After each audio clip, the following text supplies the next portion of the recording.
is a production of DallasCowboys.com and the Dallas Cowboys Football Club. How about them Cowboys?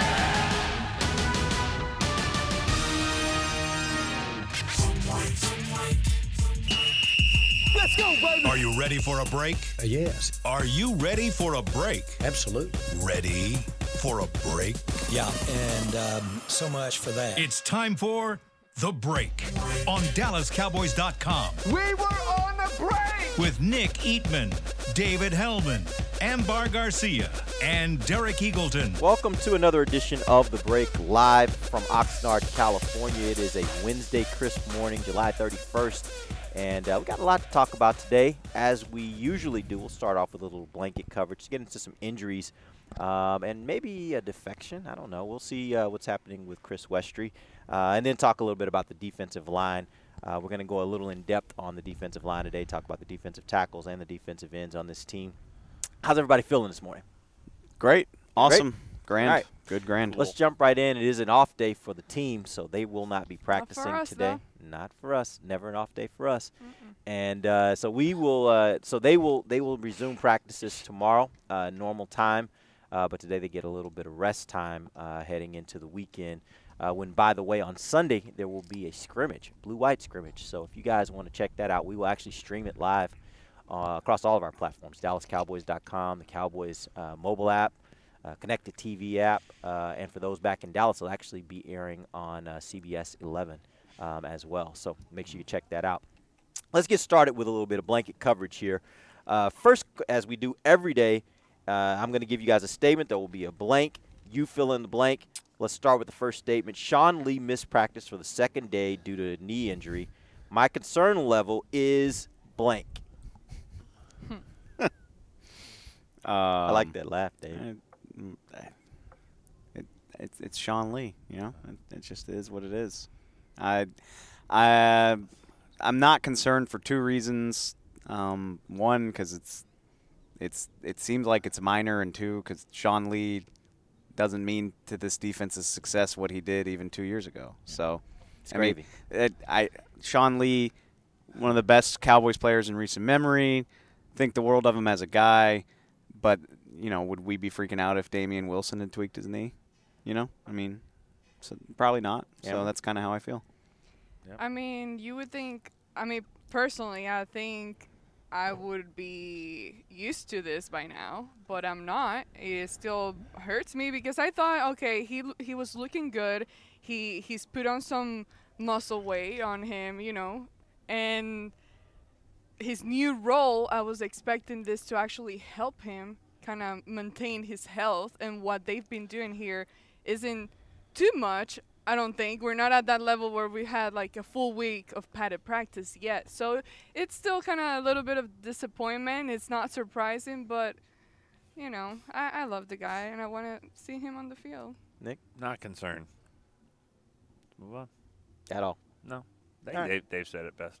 He doesn't mean as much to the defense. And you know, if you say you had a hangnail out here, the trainers will hold you out. You know, and it's nothing against them. It's that this is the time of year to make sure that you're not, you know, getting hurt in anything in a major way. So for Sean Lee, everything is precautionary. So I don't think it's that big a deal. All right, statement number 2, the most worrisome injury on this team is blank. Nick? I'm going to say Travis Frederick, even though he's been cleared. I'm going to still think that is probably the one. I mean, there's a reason why he's not just going right in and doing all the, you know, one-on-ones and stuff like that. So I don't know if you want to call it an injury or not, but they're definitely being cautious with it.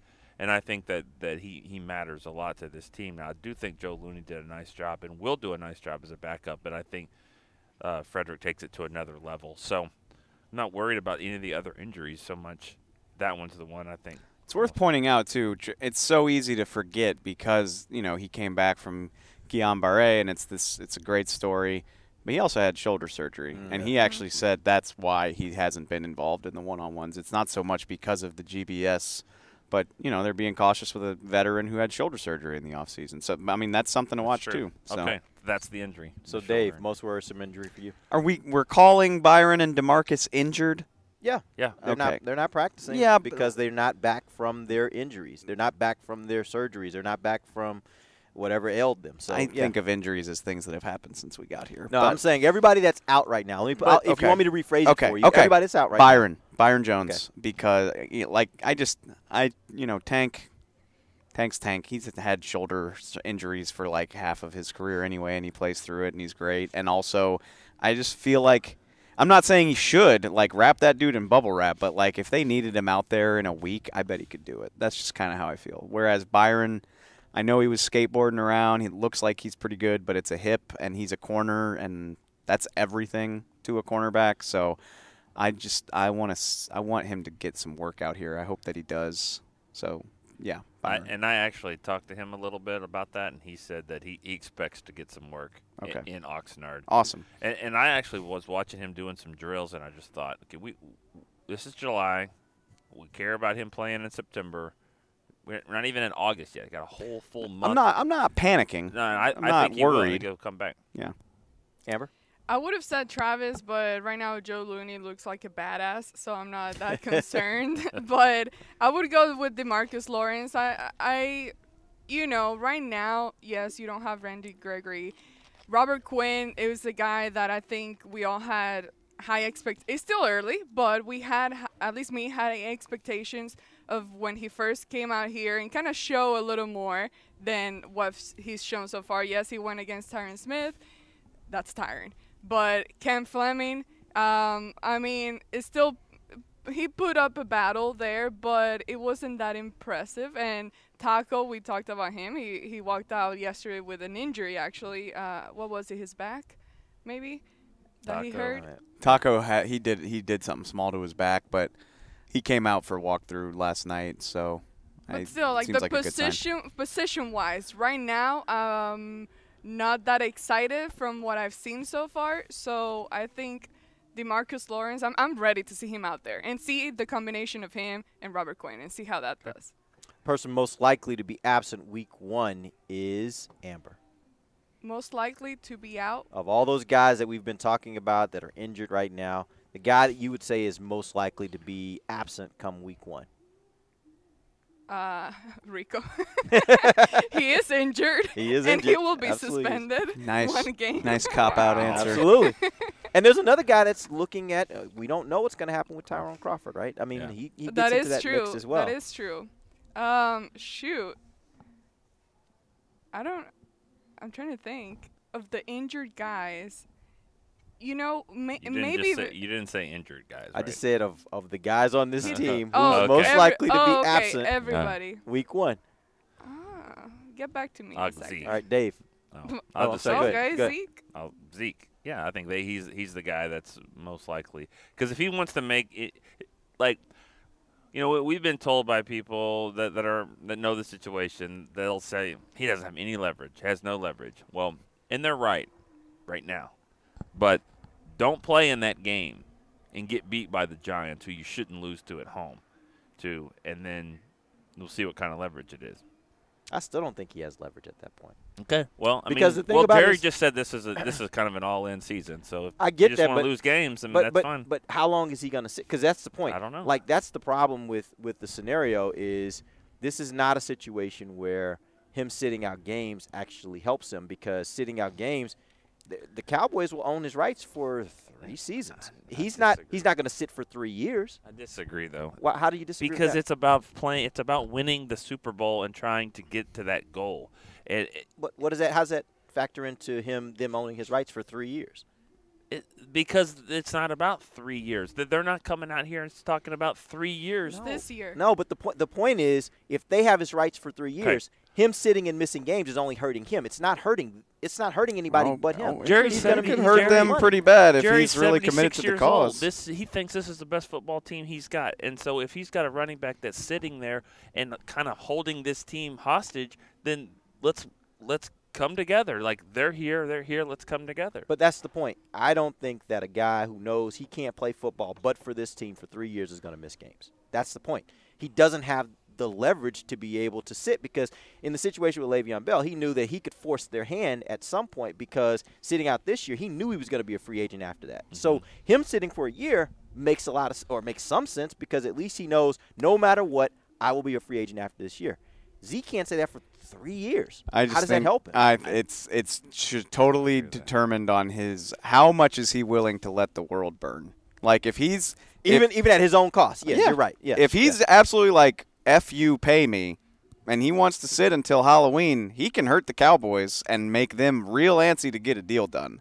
But you're right. In the long term, he never gets that money back. He hurts his future earning value. He can't go anywhere for 3 years. That's why I think the August 6th deadline means nothing to him, because he's like they're not. I can't go anywhere anyway. So who cares if I don't accrue a year toward free agency? That doesn't matter. So he has some leverage if he's really willing to go all out, but that would mean missing anywhere between 1 and maybe as many as like 6 or 7 game checks. And I don't know if he's willing to take that step. And although we all agreed this is a much better team with him on it, it could backfire on him if they should happen to win those first few games while he's out. Sure. Like, that then kills whatever leverage he thinks he could possibly build. And the first 3 weeks of the season are set up. If you're gonna try to win without Zeke, you've got a great start in front of you. Yeah, and that's what happened with Pittsburgh. Now they didn't make the playoffs, but they got kind of hot early in the year.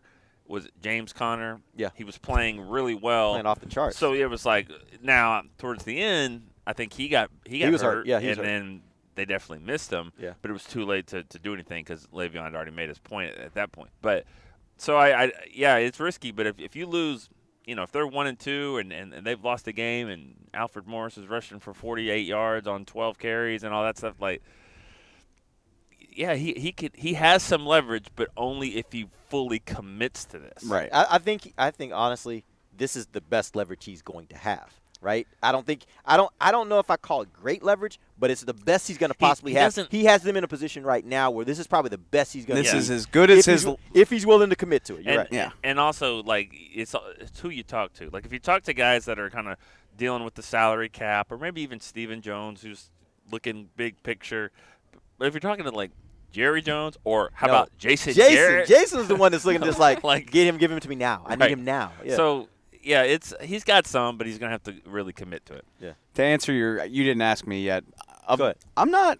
I spent a lot of the summer wringing my hands about Byron and DeMarcus, but now that I've seen them with my own eyes and kind of got a firmer grasp on where they're at, like, I'm not that worried about any of the guys right now. Long way to go, knock on wood, but something's going to happen to somebody.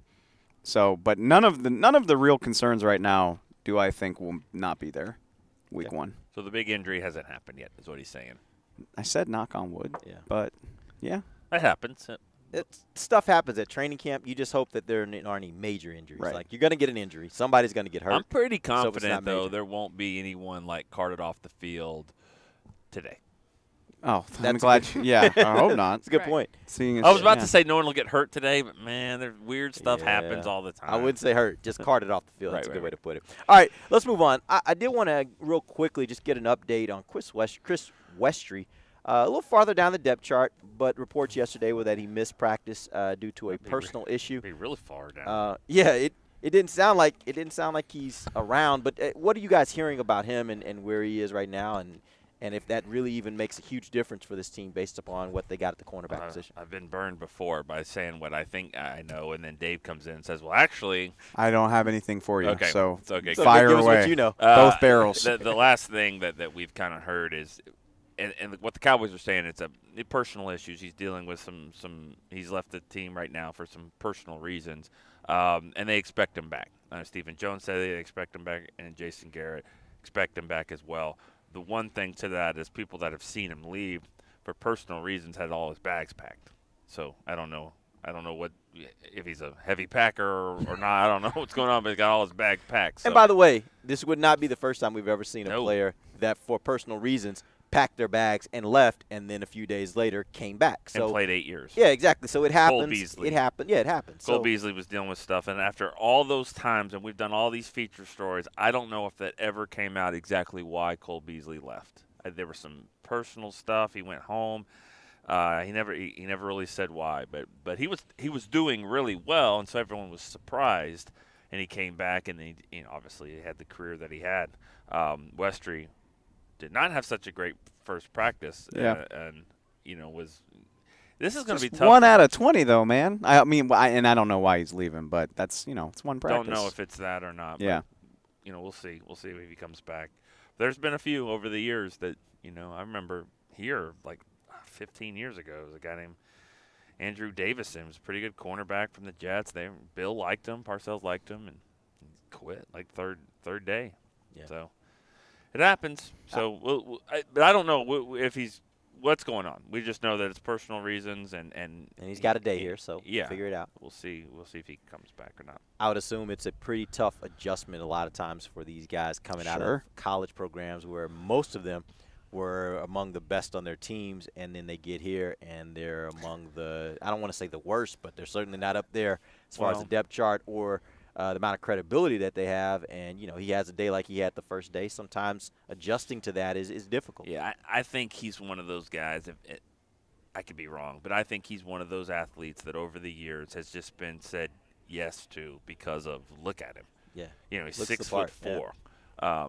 But he said he never played receiver because he said his hands were terrible. He said that. He asked about playing basketball. He was like, no, I don't play basketball. And he's in Kentucky. Doesn't play basketball. They put him at corner, and he, you would think he'd be a safety, but so he's got a tough issue anyways, just being a 6'4" corner that they don't. And playing for Richard, I mean, Chris gets his temper. He gets really into the game, and he will yell at you. And so if you're not making plays, that's didn't that happen? Yeah. Did he get beat, and he was like, okay, get out of here. So you're out of here. Not think everyone about can what just take happened that. to you. I think Chris just meant like on the sideline, but I think Westry might have been like, well, where? Did he tell me to leave? Do I have to leave? I don't know. We're really speculating. No, here. and I hope again, and if this, I'll just say this too. We're making light of it. I don't know what the personal issues are. Right. They could be a lot deeper than can you cover a wide receiver or not. Sure. And if that's the case, then we really don't know. We're speculating. Hope he comes back and hope he gets it going and has a Cole Beasley type career. Like I said, it happens. There are other guys that this has happened to as well, where they leave for whatever reason, personal reasons, whatever. The point is, you hope he's back on tomorrow and back working in, and we'll see how things go for him. All right, let's go ahead and take our first break. When we come back from break, I want to talk about this defensive line. We're going to talk about the defensive tackles first, get into some conversation of the depth of this group, because they've got a lot of guys that sit behind those two starters, and I'm not really certain that I know exactly who those guys will become the final 53-man roster. We'll talk about that when we come right back. This is DallasCowboys.com radio. If you're like me and you love... if you have a thing, then cutting the cord is scary. But then I found out I could switch to DirecTV Now and still get the live sports I love. No satellite needed, no bulky hardware, no annual contract, just... Get the live sports you love. Try DirecTV Now for $10 a month for 3 months. Visit DirecTVNow.com. DirecTV Now. More for your thing. That's our thing. Use code REALDEAL. Limited time. Price for a little package. After 3 months, renews monthly at full price. Currently minimum $40 unless canceled. Prices may change. New subscribers only. Cancel anytime. Content varies by package and may be limited. Restrictions apply. Do you want the most interesting, up-to-the-minute Dallas Cowboys news straight from the Star in Frisco? How about exclusive and on command? That's right. News and nuggets you can't find anywhere else. With our exclusive Cowboys content on Alexa, you can have all the answers, secrets, stories, and more. What's Stephen Jones thinking during a game? What's Joe Looney's favorite pregame meal? We take your questions to Cowboys players and coaches, and you can hear the answers directly back to you. Just say, Alexa, open Dallas Cowboys. Star Sports Tours is the only official fan travel partner of the Dallas Cowboys, offering exclusive game weekend travel packages with sideline access and photo ops with current players, alumni, and cheerleaders. That's not all, though. You'll get to talk X's and O's with Senior Director of Player Personnel Will McClay, and of course with yours truly, me, Brian Broaddus. You can trust the official fan travel partner of the Dallas Cowboys, and with us, you'll travel like a pro. Visit cowboystravel.com to book your travel package today. While a player could look good on paper, it's when he's out on the field that you really find out what he's made of. That's why the Cowboys rely on more than just stats and scouting reports when building their team. When picking a tractor, it's why you should rely on more than just specs and features. You've got to take it out and put it to the test. The Cowboys did when they named John Deere their official tractor. Experience one for yourself. Visit myjohndeeredealer.com/football. back to The Break. Welcome back. It is the second segment of The Break, live from Oxnard, California. It is day 5 we've been out here. I don't know, something like that. Day 5 or so. Episode what? Yeah. What episode is this? I think it's day Episode 7. number 17. If you count Thursday. If you count the 7. travel day. Yeah, if you count. But I don't count that. I was thinking about the days that they actually started practicing. Oh, sorry. Yeah. So it'd be about You can day count. 5 here. I think it would be about If day I 5. slept here, I count it. So. Okay, well, we're a week in then. Yeah. And we only got 2.5 more weeks, 2 weeks, 3 days or something. All right, so let's jump in. I want to talk about the defensive line. Let's start first with the defensive tackles. And here's kind of the way I look at this position. You got Malik Collins and Antoine Woods as your starters. You got as backups Daniel Ross, Christian Covington, Tristan Hill, Daniel Wise, Shakir Soto. I guess give me kind of the big picture of what you think of this position, factoring in the starters, the depth. What do you just think about this position overall? I think you got some good players.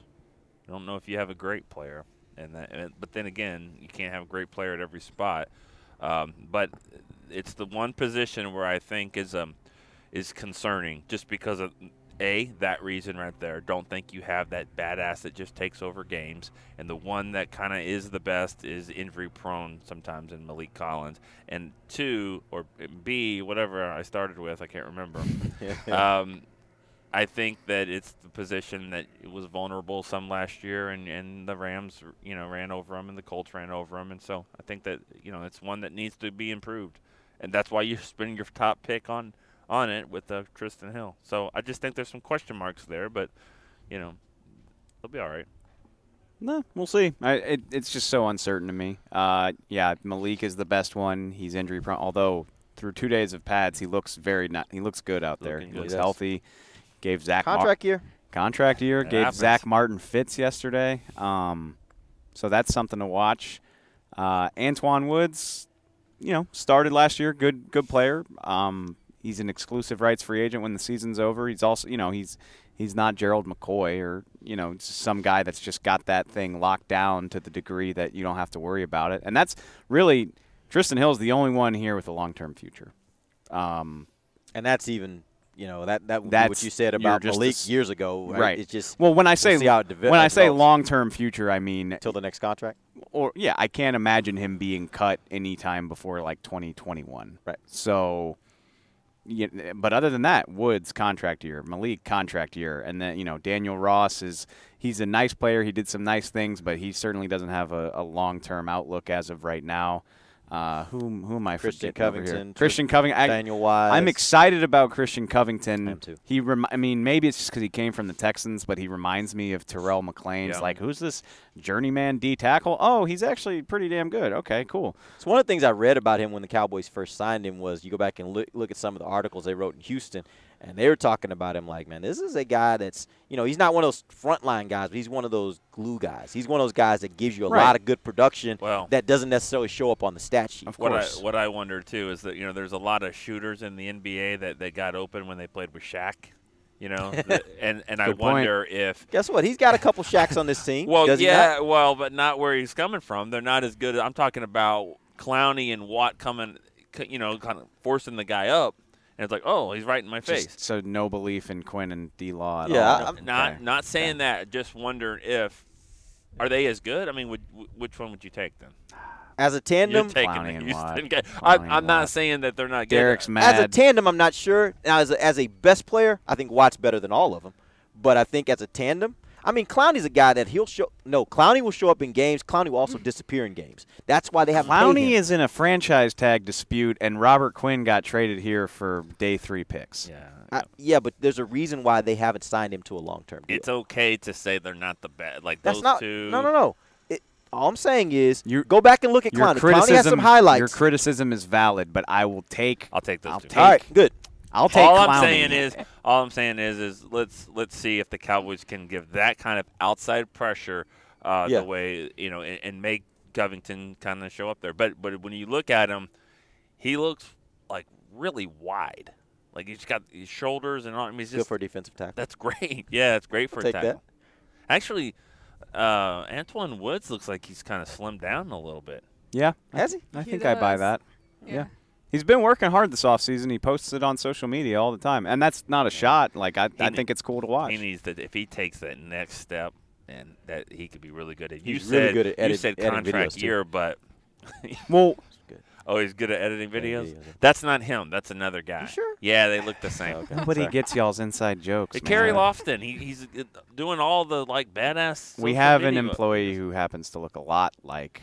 You know, Antoine the funny Woods, thing, our great friend Kerry Lofton. There were some fans on the sideline a couple days ago, and they were like, "Why is Antoine Woods carrying a camera?" Yeah, literally does everything. They said that. It's like it's uncanny. That tells you that people really think he looks like him. But go ahead. What else? Oh no, I mean Antoine's contract year is different from Malik's contract year. He's an exclusive rights free agent. All the Cowboys have to do is like check the box on his deal, and he comes back.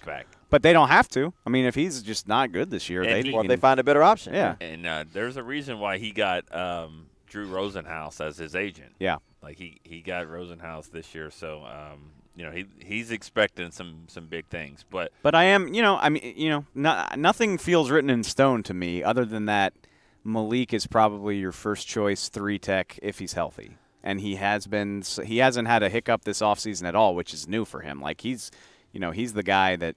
He's broken his foot in the offseason a couple of times, so that's encouraging. And I write off Ross all the time. Like I just forget about him and just say he was until he makes a few plays. He was Christian Covington last year. You're that's like, exactly his stat sheet's not very impressive, but when you watch the games, you're like, oh damn, there's Daniel Ross again. Yeah. But Will McClay, he's a good track record of getting some players, and the guys that Will likes stick around. I remember he liked Lance Lenore when no one else really did, and he's still around. And I believe he likes Rico Gathers, and he's still around. And he really likes Daniel Wise because he's a good player, and then also he's a family friend as well. I mean, his dad was on his coaching staff for a few years. I'm not saying that Will McClay would do that or anybody does that, but that's how it opens the door to get there. He's rooting for the kid, and if he continues to play well, he'll be around. Daniel Wise. If I had to give like a no name to jump out, Daniel Wise would definitely be on the short list. He's done some work out here against his end of the depth chart, to paraphrase from Brian Broaddus. Like, we'll see when he gets a chance to go against the big boys and the starters, but I'm intrigued by his talent. I think they had a 4th round grade on him. They had a nice grade on him. Yeah. And they got him undrafted. So looking at those guys, Daniel Ross, who we talked a little bit about, Christian Covington, Tristan Hill, Daniel Wise, which of those guys, if you had to say today, one of them is going to make the biggest impact of the backups, which of those guys do you think it is? Covington. Yeah. I think so too. Yep. Me too. He's got the body to play 1. And he's played end in a 3-4, which I think he's got some more pass rush to him than maybe some of these other guys. And that's, we talk a lot about the 1 and the 3, but interchangeability is so much for these guys. I think he could probably play 1, but also disrupt the pocket as well. He's got NFL experience. I mean, he's started games in the NFL. And again, this depth chart is, other than Malik and Antoine, actually, other than Malik and Tristan Hill, really, I think nothing is really written in stone. So I like his odds. Do you think he could get his way onto the field in pass rush situations? Because that's the tough part about this team. They have guys, and in particular a guy like Tyrone Crawford, who are defensive ends, but that can play defensive tackle. So you get them into pass rush situations. They actually want to get those guys on the field as defensive tackles, which makes the defensive. They've got another one in Kerry Hyder who's played both, and he's only worked at end since he got here, but he can do both. Right. So you know what I was just looking at, another guy that I wouldn't be surprised if they see if he could do both is Joe Jackson. He's 6'4", 285 on the sheet. There's no way. I mean, there's no reason they can't get him to 290. That would be the same size as Daniel Wise and all that. So he could be a guy that moves inside and plays some defensive tackle. That's the fun thing about this. All right, let's go through it. Guys, stone cold locks to be here on the defensive line: DeMarcus Lawrence, Tyrone Crawford, Malik Collins, Robert Quinn, Antoine Woods, Tristan Hill. All right, I'll give you Antoine. I don't know that you can definitely say that's a stone cold lock, but I have a hard time thinking a guy goes from starter to off the team. But yeah, go ahead. I'll even give you 6. That's still probably a minimum of 3, if not 4 spots that are up for grabs. And I couldn't 100% tell you who those guys are. I will tell you this. I think as much as you can probably make him a lock to at least make the team, this is kind of moving over into the other position, but I think Dorrance Armstrong's probably on that list. I have a hard time thinking he's not on this team.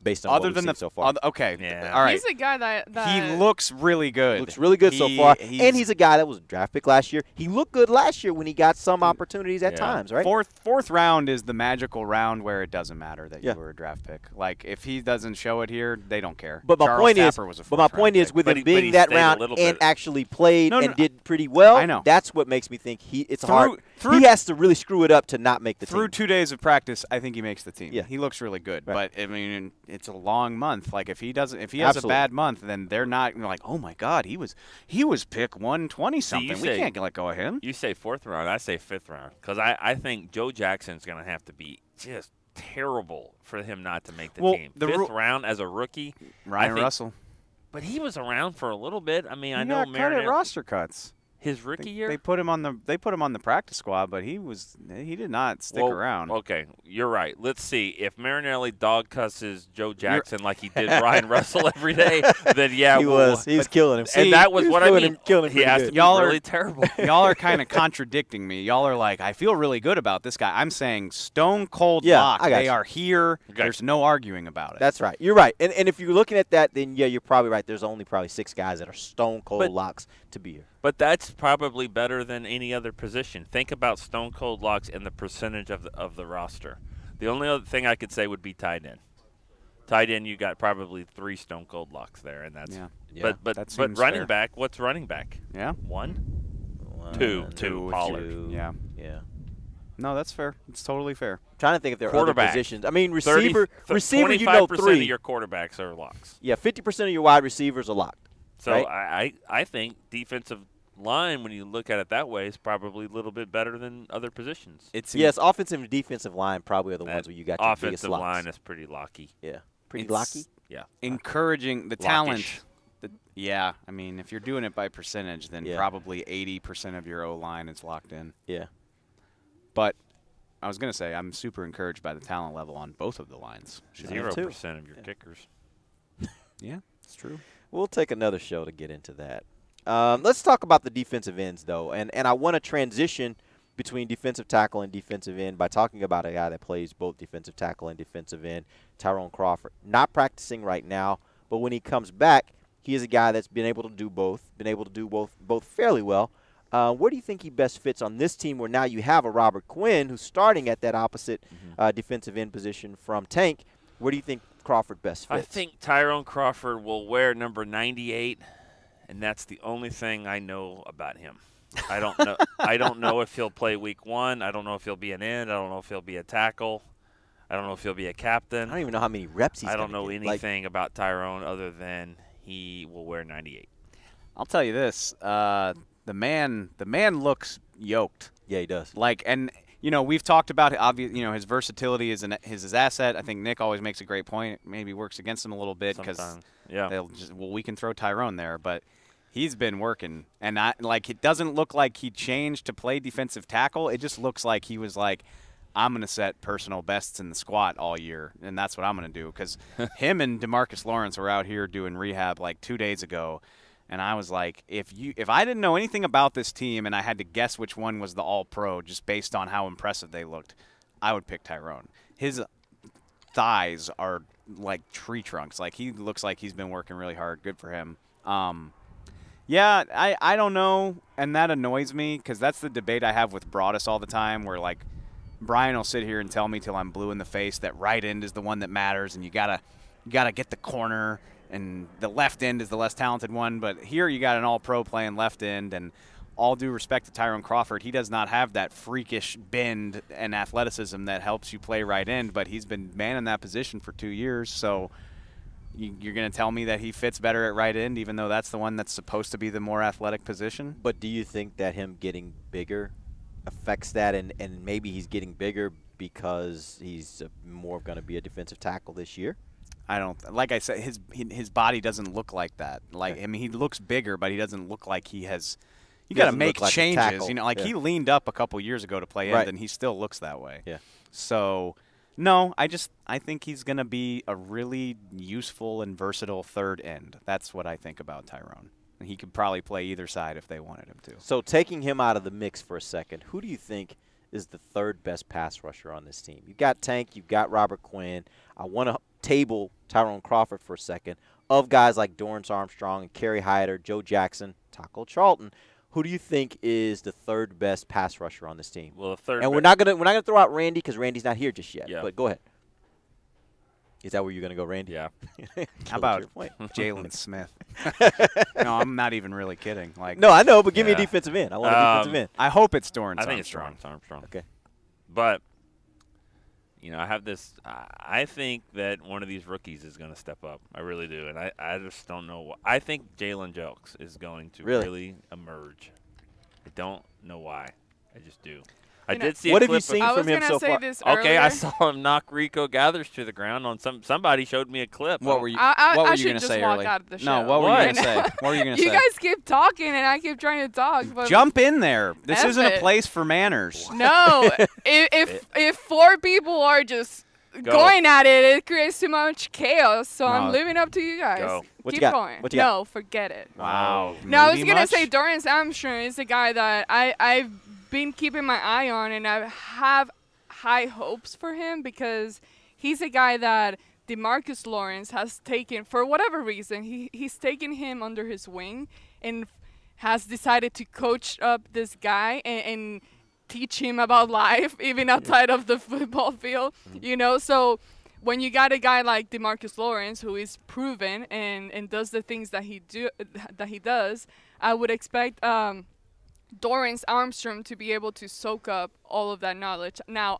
mentally, I don't know how much he's there, and I say that with caution. I don't know. I've had conversations with him, and it's just kind of like, am I talking to somebody right now? You know, like it's kind of strange, but physically, I'm not trying to say something bad, but you know what I mean. Going down that road. But, you know, there are some players that are like that. He has not flashed a lot of personality to this point in his career. Okay, that's a better way to put it. to And to be clear, it might not be about his mental capacity as much as you may see. He's not personable. Yeah. Or maybe he's just nervous talking to you. I don't know. How many words have you heard? Maybe one or both. I'm just saying. I've heard Malik Collins say about 8 words since he got here. Yeah. Like, some guys just aren't like that. Right. Yeah. You can't go off Tyrone of Larry Allen. Yeah, seriously. I'm not going off of that. About his no moss experience. Yes, I'm not just going off. There have been some bad ones, though. Leighton Vander I was about to say Leighton wasn't too. very good on no moss either. But go ahead. No, but basically, when you have a mentor like DeMarcus Lawrence who's willing to coach you up and take you under his wing, even outside of the football field, hang out with him and do all these things together, I would hope that it kind of washes off on him and like he absorbs all of that and it translates onto the football field. I don't want to, steam the hype train up too fast too soon, but it just looks different when a guy that size can dip his shoulder and bend the corner like that. And I've seen Dorrance Armstrong do that, and that's exciting. Regularly. Yeah, it's exciting.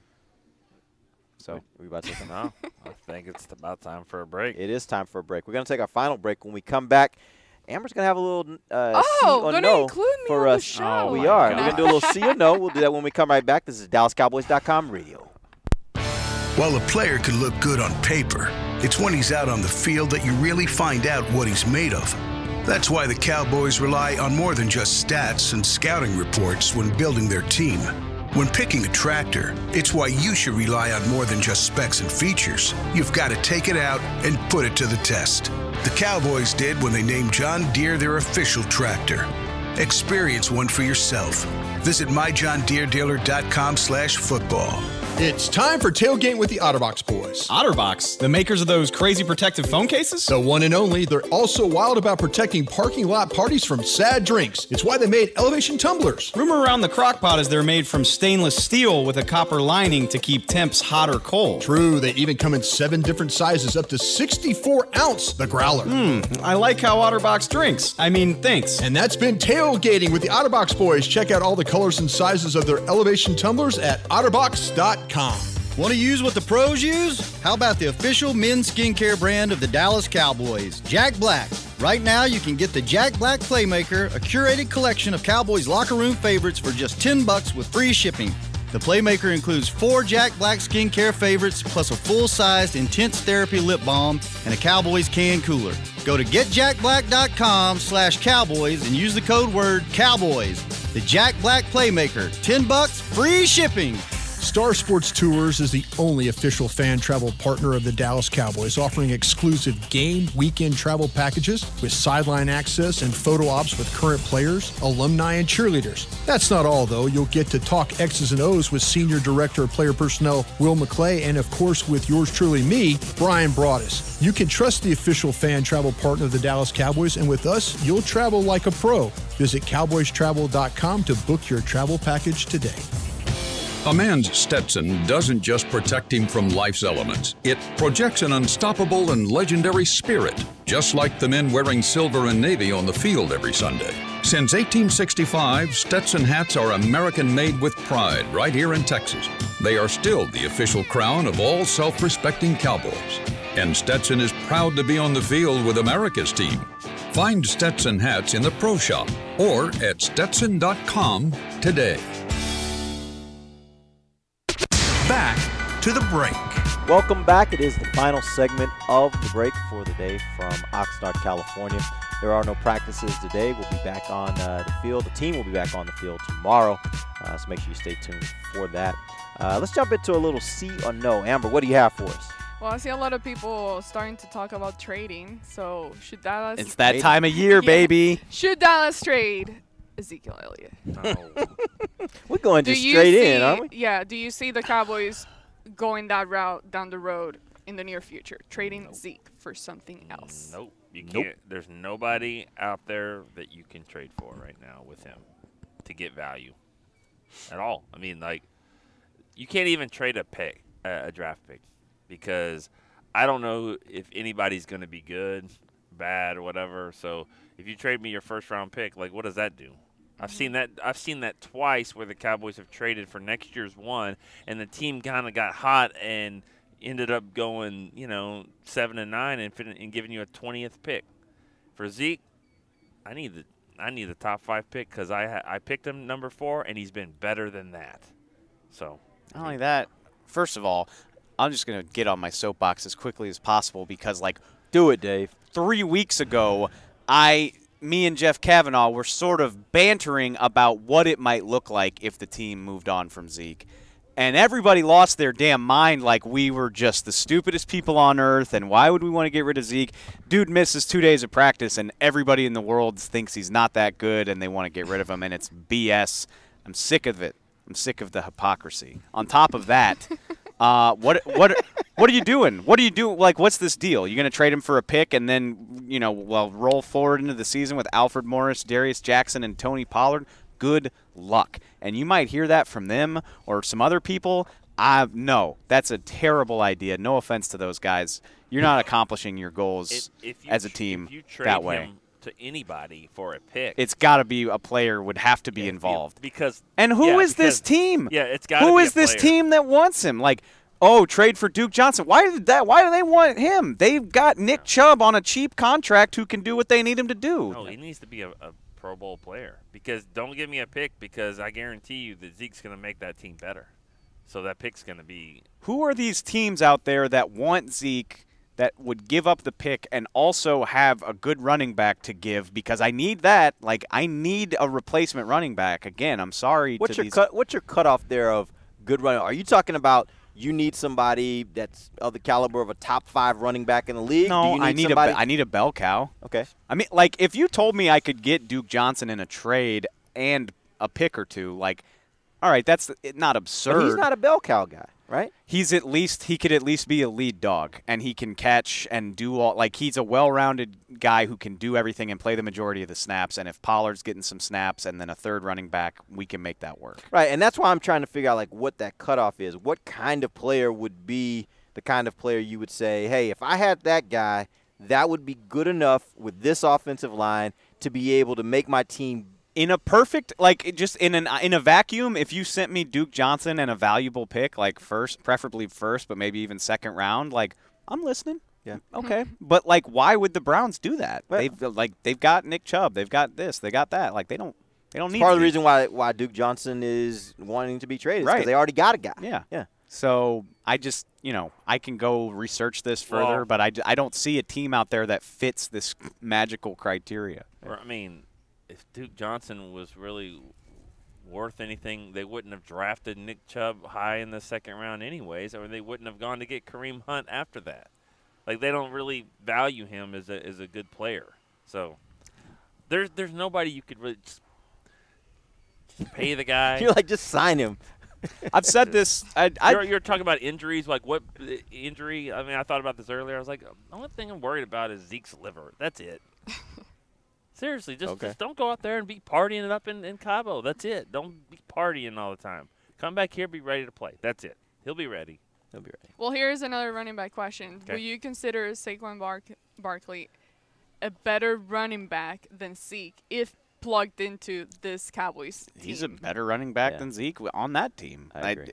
And I don't even, I don't have to mince words because Zeke Elliott said that himself. Yeah. He said that before Saquon came out. He was like, he's better than me. He's going to be better than me. Saquon's the best in the league, in my opinion, right now. It's hard to argue with what he did on a sorry Giants team. Yeah. And, yeah, Cleveland, if he was here. I mean, I know. take him number 1. Baker's going to be there at 4. I mean, the thing about it is you look at some of the things. You look at some of the things he did last year with a really, really suspect offensive line. That's when you know you got somebody that's really, really special. And so that's where, I mean, Zeke has done everything he's done at the NFL, and this is not to take away from Zeke because Zeke has been phenomenal. But he did it with a really, really great offensive line.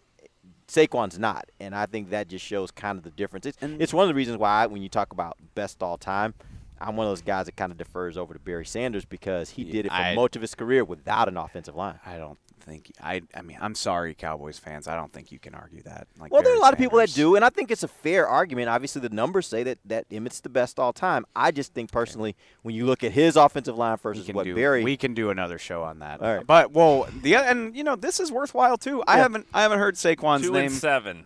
I just want to say this. That sounded very Mickey-like, but the Cowboys, I believe, are 2-7 when they played without Emmett. So that awesome offensive line. He meant a lot to their.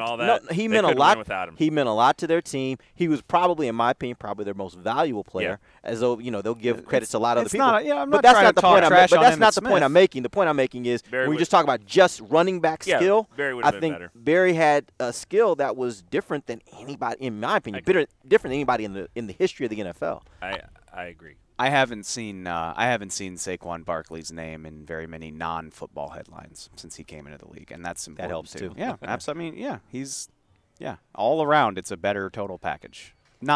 Zeke's great too, but yeah. C. Sorry. C. Thank you. We went all the way around. We're in a ranting mood right This now. game is supposed to be like. All right. We talked about Malik Collins and him being injury prone. Would you expect him to make the Pro Bowl this year? C or no? I've been burned by that before. I mean, he had 5.5 sacks as a rookie. If he can stay healthy, C. No. If he can stay healthy, yes. But no. It hasn't been there for him. I say no, not because I think he's gonna have a really good year. I think when we finish talking about this, we're gonna be like in that dilemma of, man, he's worth some money now. My problem is, as a defensive tackle, is he going to be better than Fletcher Cox? Is he going to be better than Aaron Donald? See, that's the point. When you start talking about Pro Bowl, when you start talking about Pro Bowl, it's hard to make Pro Bowl as a defensive tackle. It's easier than ever to make the Pro Bowl too. Like with alternates and people start Super Bowl jumping teams. out. Yeah. Fletcher Cox needs to get his shoulder cleaned up in January, so he bows out. I mean, I didn't say he'd be like the first team defensive tackle, but I could see him making it. All right, if he stays healthy. Yeah, 16 games. Will Witten be the touchdown leader in Cowboys history by the end of this season? What is it? I don't even know. I think we talked about this at the Star before we came out here, and I waved it off as being crazy, and then I realized he's only 4 behind. Behind Dez? I think he's got 6 behind. He needs 6 to break it. No, you ain't getting that. They can't hear our producer. Yes. You ain't getting that. He needs 6 to break it. Not getting 6 touchdowns. Thanks. You remember He's said averaged. Rico's got to get 5, and he still needs 5. His career, He ain't getting that. That one didn't work. His career average is exactly 5, and I want to say he had 5 in his final year here. Like he really took a downturn in like 15, 16. He had like 3 each year, but he put up 5 in 17. I don't think so. I don't. It's think like that is the perfect like over/under question. Like That it's plausible, but it won't necessarily be easy. I'm gonna say no. I'm gonna say yes, just because it's fun. No. Like There why are not? too many other guys that are gonna get touchdowns for this team. And I don't think he'll like be I the said target. yesterday, I think that when he He'll gets help down there, other guys get there. Maybe. he'll help other guys in Yeah. the red zone, but I think Jarwin will be a guy that they'll throw to more in the red zone than Witten. And I don't think Witten's the kind of guy that's just breaking it from 28 yards out, saying "Get off me." We're gonna be writing these fountain of youth headlines in like October, just like Jason Witten has 4 touchdowns after 6 games. I mean, I'm sort of joking, but not really. Like it's possible. Like I said, it's more fun. You need to be clearer when you're joking. It's more fun to think it could happen. So Yeah. I'm gonna say yes. All right. C. If the defense is top 5 this year and the Cowboys It will don't be. make the NFC Championship game, is the new head coach on the current staff? Regardless of where the defense is ranked, if they don't get You know what they're hinting You really to. listening to what the question Yeah. was? You know what the kind of hint snuck it is. in there on that. Yeah, Yeah. you're right. If I did miss if you that. got a top 5, that's a good question. It took me a second Hint, to hint. realize that. So Say it again. basically- Say it again. Say it again. If the defense is top 5 Yeah. this year and the Cowboys don't make the NFC Championship game, Right. is the new head coach? Well, you really- on the so current Can I staff? answer? Can I ask the question? Rephrase it? Is Chris Yeah, I Richard know. going to be the head coach of this team if they do well? If the but defense holds up its end of the bargain, but Jason Garrett remember, moves he's on. not even the defensive coordinator. Yeah. We're not. That's the funny part about all of this, Not right? really. I mean, That's good. That's a good question. It is a good question, and I will say C or no? C. Wait, Ooh. see, he That will means be the head coach is on this staff. Yeah. That's really Could be hard. Bloom. I'm gonna say no because Wait, Think can I it's get? Kellen? I don't want to say that. I almost said something.